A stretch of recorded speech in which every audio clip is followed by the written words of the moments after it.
Hey guys, thank you so much for all of the support and sharing the podcast and subscribing. If you haven't subscribed already, please, what are you doing? Subscribe. This helps me out so much so I can continue this. And I really do want to continue the podcast. I think it's so much fun. I get to have these awesome conversations with people who I feel like are like way out of my league. But if you have not followed me on social media already, it's at Jeff Gruby on Twitter, Facebook, Instagram. Go ahead and share with me your maybe your favorite podcast episode. That'd be a really awesome thing. And I think you're really going to love today's guests. All right. Take care, guys, and take care of yourself. Hey, everyone. Today's episode is brought to you by Vivo Life. Now, we all know how important protein is to maintain an optimal diet. And me, I'm a busy dad of 2 little kids. And as much as I want to get all of my nutrients from Whole Foods, sometimes I just can't manage to make that happen. And I absolutely need the best quality foods so I can recover from my workouts and sustain my energy so I can show up and be the dad that I want to be. And that's why over the years, I was on a quest to find the healthiest and cleanest protein powder that I can use after my workouts. So what I do is I mix a scoop of Vivo Life Perform in with my post-workout recovery meal, which is oatmeal, blueberries, flaxseed, and it tastes amazing. I love it. So not only does Vivo meet the criteria I need, it also is environmentally friendly as well. It's 100% plant-based protein, and the flavor is extremely smooth compared to other protein powders I've tried out there. Part of the reason is they use fermented protein, which is the healthiest protein that you can have for your digestive system, especially mine. On top of that, it has amazing ingredients like turmeric, ginger, and reishi mushrooms. What's so freaking awesome is that Vivo Life stands behind their product, and if you don't feel the difference in 30 days, they give you a full refund, no questions asked. So I get it. We're all unique. We're all different. We have different preferences. You be the judge yourself. Go to vivolife.com, and at the checkout, use the coupon code PERFECT10 for 10% off your first order. And by the way, my favorite flavor is the banana and cinnamon. It's about growing as a person. Your best is completely unique to you. Love it. Cool. Oh, I think I'm episode 24. This is sick. All right. Hey, everyone. Welcome to episode 24 of Fuck Perfect Podcast. I'm here with the great Jonathan Hicks, actor of Titan Theater Company in New York City, father of 2, stuntman extraordinaire. Jonathan, thank you so much for being on the podcast. Really good to be here, man.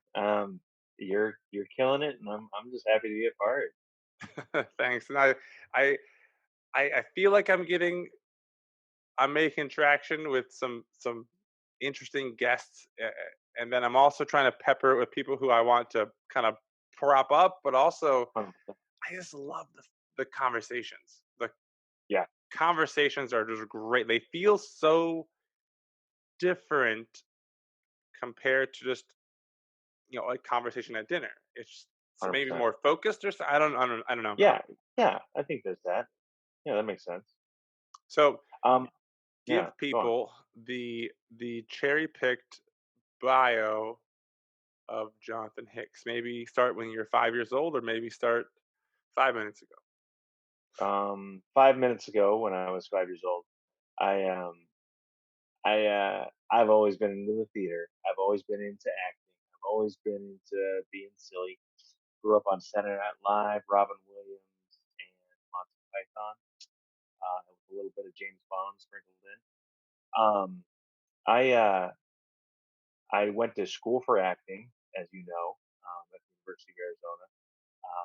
Got myself a theater degree, and have, for the most part in my life, done a lot of theater. I lived in Chicago and Milwaukee for a little while, did theater there. I live in New York now, where I've done theater. Uh, but it's fun. Oddly enough, I'm doing a lot of improv these days. Doing a lot of writing these days, and I mainly go out for commercial work these days. Yeah. So it's a funny world that we live in. Side note, I now am a father of 2, and that is my entire life right now, especially the days Yeah. Uh, And how's your sleep schedule? Is it just kind of like all over the place right now and just it's pretty destroyed. yeah. Um, well, I don't know how you guys do it or did it, but we're definitely in the divide and conquer kind of mindset. So like I end up taking care of our toddler one and Mhm. a half years, a little bit more than our infant, but we switch off for sure. I nap when she naps. We try to sleep when they sleep, but we're not very good at that sometimes either. So yeah, it's pretty destroyed. Yeah, I noticed for me, I never slept when they slept unless it was nighttime, of course. And the Yeah. only reason is not because I don't think that's a thing. It's just that for me, I would end up not being able to sleep or falling asleep too late and then Hmm. being in a Hmm. bad mood that I didn't get to sleep, I wasted my time, or that Yeah. I slept for like 5 minutes. I'm like, Yeah. motherfucker. It's like, now I gotta go put on a happy face, feed some kids, or play And with some feed the kids. kid. Tummy time, here we come. Ugh, you know. And so, First time around, I was in the vein of, oh, now's my time to get shit done, mm, right? And then you do, and so like you just like, oh, like well now I can like do the dishes, I'm like super pumped and I can like wash this floor. But and then they wake up and I'll be like, why the fuck didn't I sleep? At least that's where I was. mhm. So nowadays, the second time around, I'm trying to get myself more Yeah, no, it was a bit much. And the thing that I liked a lot about uh, my oldest daughter, or the only daughter, the oldest kid, is that when it was like, okay, I'm feeding a bottle or doing something, like sleep. my hands are just tied. I'm like, hey, sweetheart, can you give me that diaper? Can you hold this bottle? Like that little extra hand. Holy cow, that was just it's so good because after a while, your hands are giving out. Like the kid likes a certain position. You're like, I can't hold Yeah, this. You know. my Um, ass is numb, my my arms are numb. So, yeah, yeah, yeah. It's been super challenging for sure too. I've had people tell me, "Oh man, you could just have 3 or 4; it just gets easier." I'm like, "Whoa, what? I don't think I'm not gonna fall for that. I'm yeah, not gonna." yeah, I know there was this comedian. Was it Mike Birbiglia that I was watching? yeah, Where yeah, yeah, yeah. His new special where he talks about how having kids is like the zombie apocalypse, and how other people that have been bit, they right, want to go and bite you. Like, mm, go have right, kids. Have you seen that? yeah. No, but yeah. I mean, I've heard a similar analogy. Oh, it's so funny. And then once you get bit, you're like, ha! Gotcha. Now you're one of us. Right now, Welcome you're to the one of us. fold. Yeah, Now you're one of us. Yeah, yeah. So that's cool, man. And so you've been doing a lot more improv, and I'm. yeah. And do you think now? How do you think that affects your life, just personally as a dad? Improv. Improv. I mean, it's everything is on your toes. You're able to kind of like pivot. Um, the big proponent of improv is yes and. You were reading my So it's mind, like, man. right? Oh, dude, yeah. It's like, okay, well, we just pooped all over ourselves. Yep, and we're gonna try and find the wipes. And yes, we're almost out of wipes, and we're gonna, use the rest of your onesie. What's really what's really awesome, I think, about yes and for people that just don't know it, it's basically like when anything happens, you go along with it. You say You yes gotta and roll. something else, right? Yeah.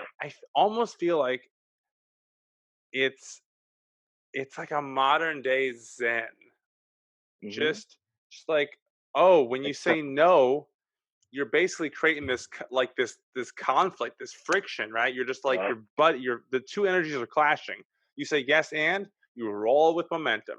And it's the yeah, idea of like uh because I've been actually teaching my oldest yes and not specifically for improv. just for the sharing aspect of life. Like Love for it. the younger Yeah. brother, like, no, no, no, no, no. Yes, and let's talk about this. And so this is the idea of the training where people, I mean, in my kind of field is that of mental coaching or health and fitness coaching, people Yep. always have reasons or excuses like that things can't happen, right? Totally. There's always kind of Yeah. these roadblocks that like, well, I'm going to give so much significance to this area. That's why I can't succeed. That's why I can't do something. But if and a lot of people don't like to start things until they've like completely crossed off a list and now they have nothing, Sure. no, they have no problems. Everyone's kind of seeking these like, I'm not going to start something new until all my no problems go away, right? But the Right. beauty of yes and as like this mantra, which I'm going to probably have to write down, not forget, this like zen lifestyle is like, okay, I have all these problems, yes, and like you still go and do something anyways. Like the Totally. moment you try to like combat your problems as opposed to going with them, because problems are always going to be here. Yep. If you win the fucking lottery, the big one, like $1 billion, or right, you're gonna have a whole lot of new problems that you don't know about yet. Right. Right? Right. There might be better quality problems, Yeah. but Yeah. they're problems nonetheless, There's right? still problems. Yeah. So I was That's just right. thinking like yes and is such a great kind of zen thing. It's Like it's it's it's it's total instant acceptance. mm, I need to write that down somewhere on an envelope. Hold on. Instant acceptance. Yeah. Sorry, podcasters. That's Great. awesome. They're gonna listen to the scribbles and they'll love it. I know, right? It's this fancy Blue Yeti microphone that I bought when I was like, I'm gonna become a video game streamer. And then I was like, I So don't really have much to I don't want to talk to people. I just want to play my video games, man. Yeah, shut the I fuck mean, up. you can watch if you want, but I don't want to talk about Just it. give me money and yeah. And just keep clicking the likes. I myself have a Blue Yeti because I've also started recording audiobooks. Yeah. Yeah. I was gonna ask about that next. Like, so how many books are you read no, so are you reading them? Are you performing them? And how many are you doing like a week or a month? Right. So like I'm really shitty at it. So uh but also like, I with the new babies and stuff, like it's been a lot of like getting to know you with things. But I'm only 2 books in. I just finished my second book and got it like kind of like sent away for like to Amazon. I'm that's the They'll check title they'll check the quality, all that stuff. that's the title of this episode. I'm 2 books in and I just sent it to Amazon. And people are gonna not they're gonna be like, What? This guy's an author? Yeah. Anyways, keep going. Yeah. So I mean, there's been a learning curve, 100%. Especially because this is very much and I don't know if you found this with podcasting or with fitness or whatever, but it's very much learn this on your own kind of a thing, which has never really been my thing. But we live in the age where you can do it, Hmm. uh, much more so than you used to be able to. So I'm watching a lot of YouTube. I'm reading a lot of blogs and things like that. And I have a friend who actually does really well with audiobooks. He's built a career out of Oh it. And wow. yeah, and that's all he does now. I mean, he's an actor still, but like in the traditional sense, I guess. Because I mean, I would consider him still an actor doing audiobooks, even though it's more of production, I guess. But I mean, like that's his jam now. That's what he does. That's an awesome point. Really, really awesome point. When you said in a traditional sense, I think people's it kind of gets us right into the question I'll ask about Expectations. expectations. Yeah. People Yeah. have these expectations about what they want to achieve, and Yeah. typically pain comes from your life not meeting the expectation, Fair. and then Right. you either need to work your ass off more or lower your expectations, and that's really it. And not in a bad way, but the idea is that Totally. people can Yeah. have like when I talk to relate this to like to nutrition, people want to diet, Yeah. right? Right. To relate to that very easily, people say, I know how to lose weight. I've done it 100 times before. I just starve myself for so many days. I was like, okay, what? Like, and the idea is they get so wrapped up in the how they're gonna get somewhere Yeah. that they lose sight of getting to that place. And so Hmm. when you become sort of you just loosen up like improv. I don't Yeah. know how we're gonna get from point A to point B. We're gonna be there Uh, together. but yeah, we're just gonna fucking figure it out. And is there a plan? Not really. We're just gonna Yeah. just kind of figure out where it goes. And Yeah. when you're not romantic or stubborn or stuck on Yeah. one method of getting there, you Yeah. end up thinking like, well, how else can I get there? That is a beautiful fucking question. It's like, well, how else Yeah. can this happen? How else can I get there? How else can this be done? So when you say I'm not like someone says not an actor in traditional sense, it's awesome that they're able to find uh, this kind of carved out niche for themselves. They're Yeah. like, hey, they still technically are performing, 100%. right? When I was a teacher, not to monopolize this, when I was a teacher, what I thought, because by the way, the only reason, do you remember vaguely, maybe Marilyn Mama? She was in the No. theater program. She, uh, I remember sitting next to her in a general education class, University of Uh huh. Arizona. Yeah. Fucking hated oceanography. I hated it. I hated any gen ed class. I just loved theater classes, like I still do. But Of course. um, she's like, What other classes you take?" And I'm like, "Spanish." And she's like, "Oh, if you are a theater education major, you wouldn't have to take that." I'm like, "Oh, well, I'm very interested in this. Go on, like, because I can memorize anything besides a language." So anyways, the only reason I was a teacher, anyways, sidetrack because of that. But as a teacher, I felt like my theater training came in handy so well. They're like, you're going to get up in front of an audience every, 8 times a day. I was in different classes, perform to 20 kids, Hmm. keep their fucking attention. Yep. And what I learned is if I could keep their attention by entertaining them, I could teach them anything. And I Yep. had like probably under a 0.5% of misbehaving kids, like just no misbehaving kids. It was just That's pretty amazing. cool. And it's just because I was entertaining them. If you can entertain them, you have their attention. You have their attention, anything happens, right? Yeah. So I'm wondering for you, in terms of theater, right, and like the idea of these Yeah. expectations of Yeah. how things have to succeed. Where do you think, even though you have goals and aspirations and expectations of where you want to go, Totally. how do you think the sort of journey that you're on has been like, man, if you were, let's say you were like a rock star out of the gate, you know, Yeah. uh, Yeah. how would have your life have been different? And like, shit, I wouldn't have wanted that. Yeah. Totally. Um, I think that it's funny. Like you can second guess a lot of the things in your life, but then would it have led you to where you are now, and how do you feel about where you are? I think those are interesting questions that you would inevitably have to ask yourself Hmm. if you're gonna you know hem and haw about oh what when this happened then if only I'd done this or if only you know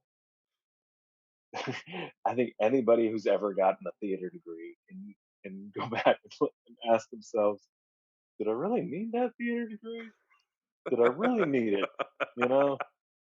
And for myself, there are moments in my life where I've been like, maybe I should have just been a linguistics major, like I always think about, which is another degree that I'm sure people look back on and like, why did I do that? But I would, you know, all the experiences you have and all the places it leads you, saying yes and to stuff, you know, Hmm. in your life, you know, that's that's what makes the journey interesting for sure. And you know, I could look back and be like, oh well, why didn't I go to? Because a lot of people when they talk about grad school with theater in particular, they say, oh, you should go to Yale or you should go to Brown or maybe NYU, somewhere where they can give you a leg Hmm. up. And I can see a lot of merit in that, but you know, I didn't want to go to grad school, and I'm glad I didn't. But even going to the U of A, like I mean, I went to the U of A, and then I went and did an internship in Milwaukee. I did this. Why didn't I go out to LA and do this? Well, maybe it wouldn't have led me here, led me there, and then led me there. I think it's really easy to second guess your decisions, but um, it's when you do that, you lose sight of just the kind of journey you've already been on Hmm. and the journey that you're still on, I guess. Um, I've done some really fun and cool stuff. Um, have I had the either the career or just the life that like I imagined when I first said to myself, "Oh, I'm going to go to school and become an actor"? Not at all. And at the same time, I think that's kind of cool too. Like it's also like when you're a kid, you think something about a certain thing, and then Right. when you grow up, you're like, like, oh yeah. I mean, if we want to talk about theater, if we want to get real about theater, I mean, like theater is. We said this. We said this off the air. But, like theater is a dying, and it's always a dying, but it's Hmm. also an evolving. So I mean, like while a lot of people like say, "Oh, I'm gonna become a theater actor," or at least when I was growing up and coming up, that's what people said. Right? Is that I want to do that kind of thing. Not Hmm. necessarily. I mean, maybe I want to do movies and I want to do TV, but like not that like I want to become a social media star or like these things didn't exist. So like Yeah. being a theater person was like a real thing, a real job. But like kind of where it is right now. I mean, like it's a very struggling existence, and it kind of always has been. But it's something that's just changed, And so the Yeah. reality, is, your expectations of what you think something might be, and the reality will eventually meet, and they won't necessarily be in the same place, right? Right. And so, you know, what do you do with that, and how do you deal with that? I think, I'm not sure if your Tyler's definitely not old enough yet, but there's a YouTube star. His name's God. I don't want to say this. I don't want to say. Gonna have to. Gonna have to. His name is Blippy, Blippi, and I know that because that's his catchphrase at the end of his episode. So kids can find him by spelling it again and again and again. oh, He wanted to be an actor. yeah, Didn't pan out. yeah, So he went and worked in marketing. Kind of didn't really like where that was going. So he started his own YouTube channel for kids. yeah, And you know, it's it's educational, but it's a stretch. But yeah, the interesting thing is he gets to go in a lot of different places that you wouldn't normally see. So that part's yeah, a bit of the education. right, And you could tell this is maybe a little bit of a stretch sometimes too, because he's like, "This is a jet ski, kids, and I'm going to tell you all about the jet ski." I'm like, "You just went on your jet skis and you want to make a video about it." But this guy, this guy has 2 YouTube channels with a uh-huh, combined 14 million subscribers. yeah, That is some serious, it's real, serious fucking bank. Is yeah, he an actor? You bet he is, yeah, right? Yeah. are these Twitch streamers? Are they actors? They are, but they don't realize it. Yeah, yeah, exactly. And I mean, people would say, um, if you want to, get philosophical about it, we're actors in our life, right? Right. But but it just wasn't being captured at all times, Yeah. until just the past 10 years, Brecht and was now always my favorite in college and learning about like oh how my the god, just like I'm gonna open this garage door and you guys are just gonna watch the street. Like I loved. I'm like, whoa, that guy was legit. yeah, You it know. was, yeah, hundred I percent, almost wonder if even though like say theater obviously is dying, but I'm wondering if at some point society reaches this level of uh un this need of actually connecting with people again. yeah. Um, Well, will the it hit times a have tipping point? Because obviously we're like everyone's just neck deep in their devices, whether in their escapism, whether their escapism is a bottle or a drug or a YouTube or a Twitch or Netflix. There's this level of escapism totally, that people are just zoning out. And the yeah, weird thing too is like now that we're all like sort of socially distant from each other, yeah, people are like, what I do when I'm home is I just zone out and escape. And so now people aren't forced to group up like at work or at a place or at a dinner, like, so everyone's just kind of, I actually hear less from people now, yeah. which that blows my mind. So I mean, we haven't got to the question yet, which is great. Uh, so what in your life Yeah, or theater mhm, were you always trying to meet this expectation you had to like I have to meet this perfect expectation, yeah, and whenever you let go of that, did it actually just become better yeah, for you? yeah. No, I would say that for me,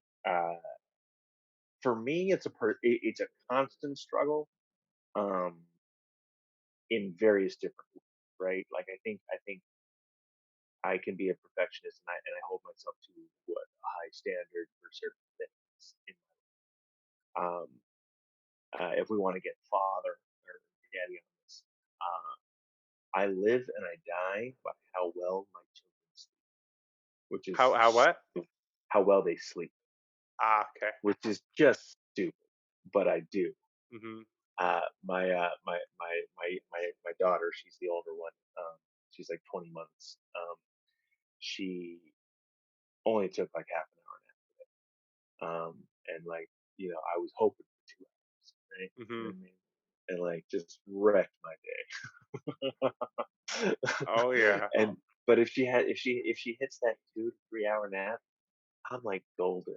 I'm like I'm the best father in the world and everything is right, you know? Hmm. Uh, it's so stupid, but also like, you understand where it comes from and you understand like the kinds of hopes and desires that people have for reaching a certain thing, I suppose.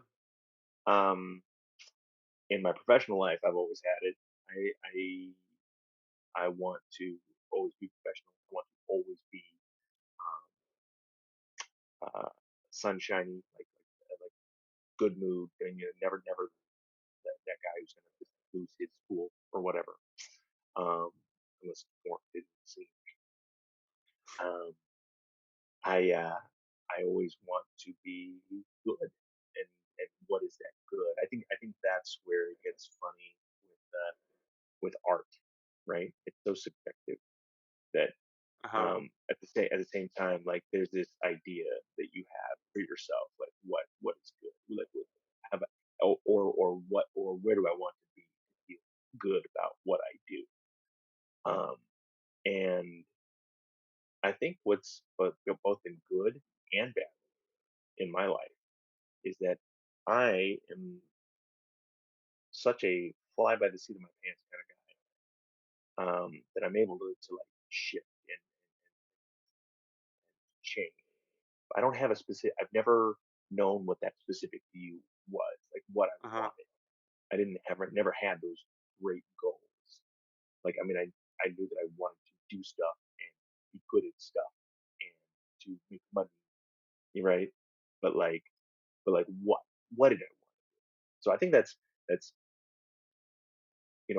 not having those specific goals has been a trouble for me because then I can't reach them if I don't have specific goals, right?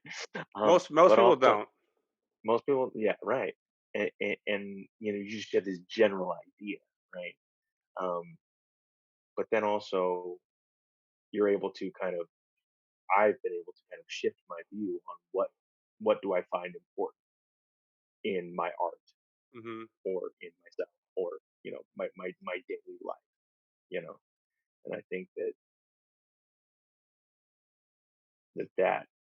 that kind of constant give and take struggle of, oh, I'm not doing the things that I want to be doing. It's like, oh, maybe I am, you know, maybe this is what I want to be doing, and maybe this is where I should be, and these are the things I should be doing, you know. Yeah. Yeah, that's actually really, really deep. I mean, the idea of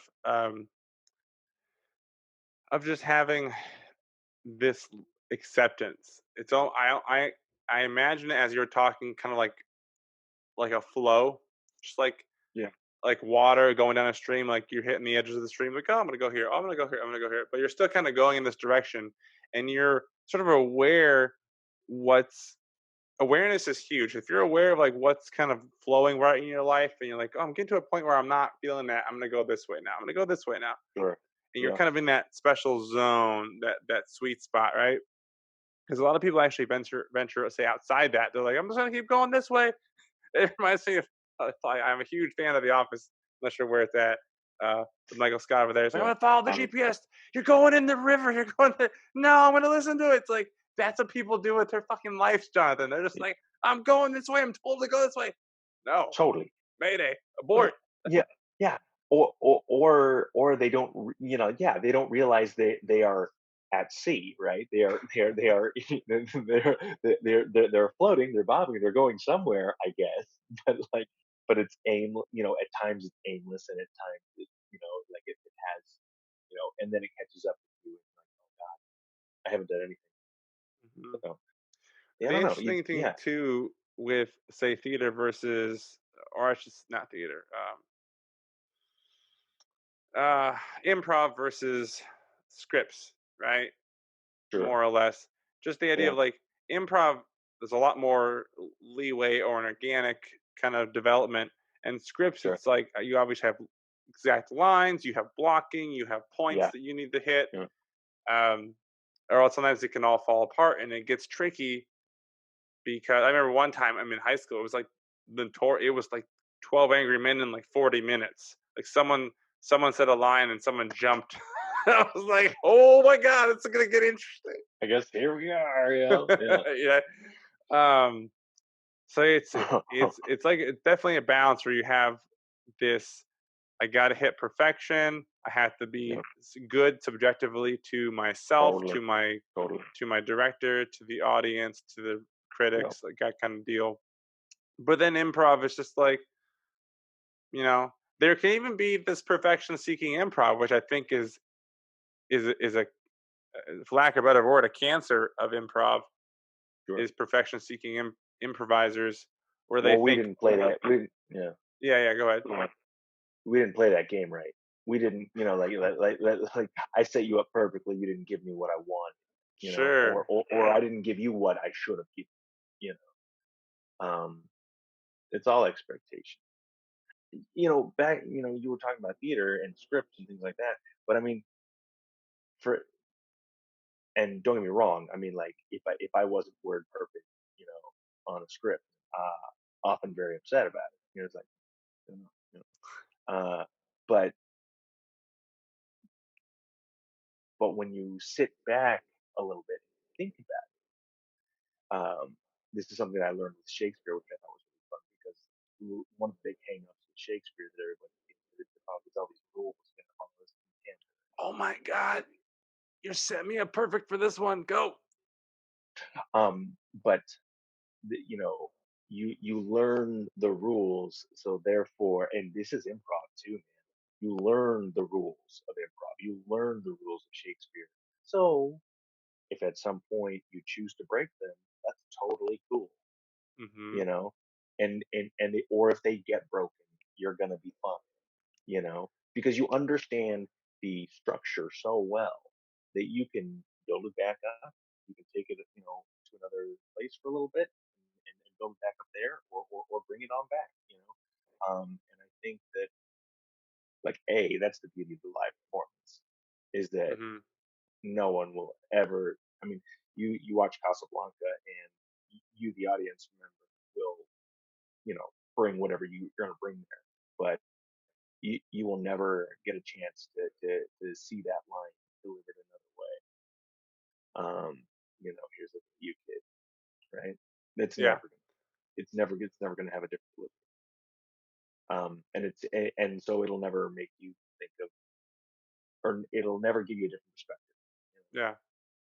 Yeah. Um, when I was seeing Young Frankenstein, probably probably my favorite musical, just because of the improv that had happened, just obviously because of Roger Bart too.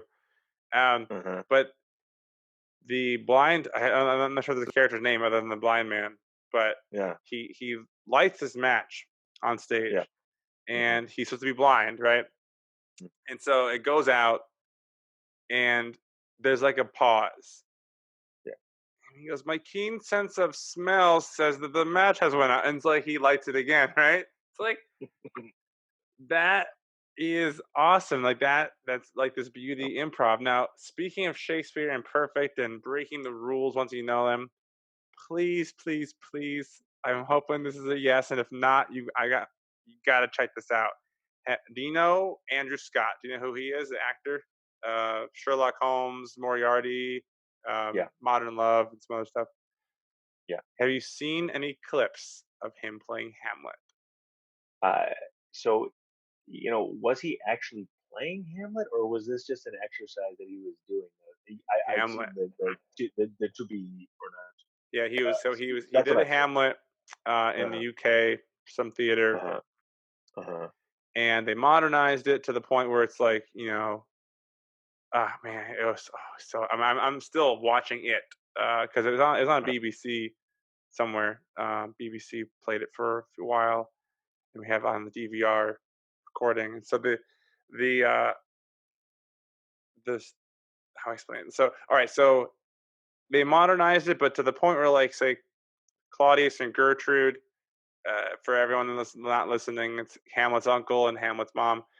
When they are off stage in the beginning, they're actually Mhm. on stage dancing on a glass patio, like if you're in New York City and they have an outdoor patio. So they're Yeah. not Yeah. they're not present in the scene, Yeah. right? But the block, I'm like, holy crap! Like that's so. It's just really really good. But the reason I bring this up, Yeah. he destroys iambic pentameter, Totally. Yeah. Yeah. and it's like I have to send you some clips because it's just completely it's amazing. It's the best Yeah. version of Hamlet I've ever seen in my life. If There you you look go. it up on the I internet, you saw that. can't. I saw him doing the to be or not to be speech. Okay, Um, okay, yeah, and and it's the beautiful thing about art is that it's subjective, and uh so huh, you can have an opinion about it. I can have an opinion about it. We can both have seen the exact same thing and feel different. absolutely. I thought it was both great and ineffective, uh, Hmm. for me. You know what I mean? I think somebody else explained this, what I was feeling really well. Somebody that we both know. I think Andrew Goldwasser. Oh, of course, Yeah. Yeah. So brilliant man. I think so, because it was circling Facebook, right? So like Yeah, someone, yeah. um, and so he he who is he in Texas as well? He Yeah, was I in think he Texas is. I think he's for a now in while. Texas now. He's Yeah, in I don't know Dallas, I where. believe. Dallas. Okay. Um, I know some people in Austin that I don't know. They're like, yeah, I love Austin, by the by, and Yeah. I'm glad you. 'Cause it solidifies how many great people I know. But Andrew Goldwasser said about performance, like he appreciated um, how really breaking that person, really taking his time, and really just like it brought him to an emotional place that that was like really searching for the answers. Because Yeah. I mean, because what is that speech too? The speech is like the most talked about, like discussed, picked apart, whatever, and he really picked it apart, and delved deep. At the same time, for me too, I think there's a musicality and a rhythm that somebody explained Shakespeare to me as jazz, and Hmm. I think he wasn't so much as doing jazz, but spoken word. So I think he left the medium, Right. Yeah. you know. Yeah. He left. So He so left so the so so, rhythm. so, so, so we were seeing something else, which Right. is okay. I mean, it's like if I want to go a little baser on this, it's Chicago deep dish pizza. It's Yeah. not pizza. Yeah.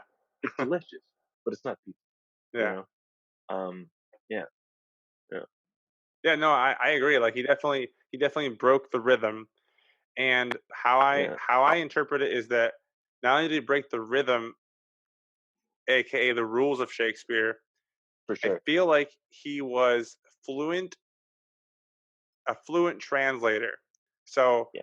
I think Yeah. he was taking And I think that's fair. Shakespeare, I don't disagree. translating it Yeah. as opposed to what people do. They have the rhythm, but then Yeah. but then the rhythm doesn't serve them in the performance. The rhythm can Yeah. actually Totally. f their performance, right? And obviously The the clarity is lost. Yeah. iambic pentameter. For people who are listening and also don't know, the Shakespeare and all the things back then were written in had a certain amount of syllables in rhythm for actors to help them memorize their lines and for it to be slightly easier. Yeah. Um, and so it's interesting when you watch the whole thing. There's other actors Yeah. who will bounce off of him and Yeah. will be able to break the rhythm but still deliver a performance. Yeah. And there's another couple other actors who are just lost, and they're like, oh, and I can watch it with Emily. I'm like, oh no, no, he's iambic pentameter still, like, but it's not necessarily. But the pauses they're taking are trying to replicate Andrew Scott, but the pauses Yeah. just happen to be iambic pentameter. And then there's another guy, I would love. Laertes, I would who, love to see the whole thing. yeah, oh, so good. And then Laertes is like, uh, trying to mirror Andrew Scott too much. So instead Mm. of him being Ophelia's brother and there's a sibling relationship, it just seems like Ophelia has two boyfriends. Ugh. And it's I, like, I, I, I'm not a fan of that idea. yeah. They often speak that So, way. but I think it was just obviously you kind of there's a star of a play Yeah. and how it can affect even the most surprising performance. So I'm not all the way through it yet, like I said, but Polonius. Yeah. I was like, holy cow! Like, well, the thing I loved about it too is the typecasting was broke. So a lot of rules were being broken in this thing, and Sure. I'm definitely a rule breaker as well. I'm like, oh, that's the rule because I see the rule as the word should. Like, oh, you Yeah. should do this. I'm like, oh, really? Should Totally. I? Well, watch me do it a different way. And even if Yeah. I never succeed, I've done it my way, or I've done it the way I think Yeah. would be cool and interesting. Sure. Sure. Yeah. No. Sure. Yeah. Yeah. I mean, uniquely you, right? Hmm. Yeah. So what do you got going on next, man? What's next for John? I mean, obviously it's a lot of up in the air Probably things, probably right? gonna change some diapers. Um. Hmm. Yeah. I'm gonna make like a news piece, I think, coming up. Hmm. We'll see how that goes. No. So what's going on for me? I'm trying to do these audiobooks, man. So I'm auditioning. I'm and because like I said, I just finished the last one I had. can. And Are you doing any Zoom auditions or over the internet I've done a auditions? lot of self tape. I've done a lot of self tape Okay, recently. But then those are commercial stuff. Yeah, yeah, interesting. yeah. One thing I will tell you that typically, do you have any siblings? Wait, thought you, One older brother. okay. And how similar are you to him? In some ways, very. In In other other ways, not at ways, all. the opposite? Yeah. Yeah, Okay, yeah, so you keep an eye out for that. Obviously, the yeah, individualistic nature of how siblings are wildly different. My kids, there's some similarities, but sleep, quality of sleep is where they yeah, differ. My daughter, yeah, oh my gosh, she slept like a rock all the time. It's fucking great. I was just like, man, yeah, two naps a day for a long time, like large chunks of yeah. naps, right? Every now and then, even though she's almost 6, she still can get a nap in out of her, because you can tell when they're all like, okay, you really do need some sleep. Um, Totally. my son though, he just fucking hates sleep. He hates sleep, I want to and be then all the time. and I'm like, why? Sleep is the most glorious thing in the world. Actually, the two things he hates is sleeping and pooping. I'm like, God, man, these are good I love things. both those things. I'd do them both at the same time if I But could. one of the we also have like a little in our notes. We keep track of we keep, we keep track of the funny shit that they say because you're gonna forget it. So I keep it in Yeah. my phone in the notes. Um, man, I hope people don't judge me too much on this one. But so my son, when he's gonna be 4 in a few months, but he's basically 3. Wow. But Yeah. when he was 2, he called hangers for very good reason. He called them hookers because they're a hook Yeah. on them, right? So he goes, Daddy, you gotta come quick. There's a bunch of hookers in my closet. Hookers in my closet. Oh my god. It is the funniest thing. I just love that so much. It's probably my favorite story of a kid saying the darndest thing Oh, ever. that's pretty great. Like, That's pretty what kind of house do you have over there? great. It's, Yeah. yeah, he does his thing. We stay out of his business. Everybody's all right. Yeah, it reminds me of like some sort of Family Guy episode with Stewie, like, and Dude, yeah, cool. So thank you so much for being on the podcast, Jonathan. It's been really, awesome. it was a pleasure, man. Pleasure to talk to you. Yeah, Yeah, yeah, absolutely. yeah. I'll let you know when this goes live, Yeah, and do it. then also I'll put. Do you have a website too, right, I for do. yourself Yeah, yeah, or yeah, as an actor? yeah. Cool. Send that to me. I think I've I seen it, will. but send it to me again so Yeah, I can at least put it in the show notes. And then when I go on YouTube, I'll put it there too, because you cool, man. never freaking know. No, 100%. You're a good Awesome. man.